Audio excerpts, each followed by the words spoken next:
বাংলাদেশ ভাই আসলে একটা আজীব দেশ, যেখানে ভাইরাল হইতেও সময় লাগে না, আবার ভাইরাল হয়ে পচতেও সময় লাগে না।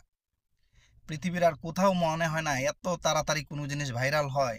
আর এত ভাইরালের সংখ্যা এত পরিমাণ, 4 দিন, 1 সপ্তাহ, মাসে কয়েকবার যে কতবার যে ভাইরাল শব্দ হয় বা ভাইরাল হয়, এই জিনিসটা বলা আসলে দুরূহ ব্যাপার। ক্ষণে ক্ষণে ভাইরাল। হ্যাঁ, ভাইরাল হয়ে কেউ কারো কপাল খুলতেছে, আরো কারো কপাল পুড়তেছে। তেমনই একটা ঘটনা, যে কারণ বাজারে তরমুজ ব্যবসায়ী কিরে মধু মধু এই স্লোগানে তাকে ভাইরাল করে দিল। হ্যাঁ, আর এখন ভাইরাল করাই তার জন্য গলার কাটা হয়ে গেছে, তার হইছে জীবন ধ্বংসের কারণ হয়ে গেছে।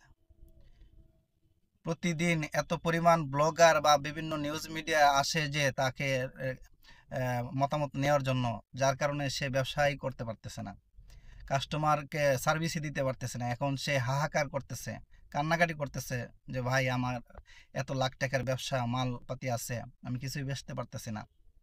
মানুষের ভিড়, কিন্তু কেউ নিতে আসে না, খালি সবাই দেখতে আসে। আর তাদের দেখতে আসার কারণে যারা নিতে আসবে তারাও ঠিক মতো নিতে পারতেছে না। তো সে এখন হাহাকার করতেছে, কান্না করতেছে। হ্যাঁ, আর আমাদের মিডিয়া বা ব্লগার ভাইদের তো আসলে কমন সেন্স বলতে কিছু নাই। যখন যেখানে পায়, মানে যেটা নিয়ে একটু মাথা চারা দেয় ওইটা নিয়ে মনে করেন না খায় লেংটি দিয়ে নাইমা যায়।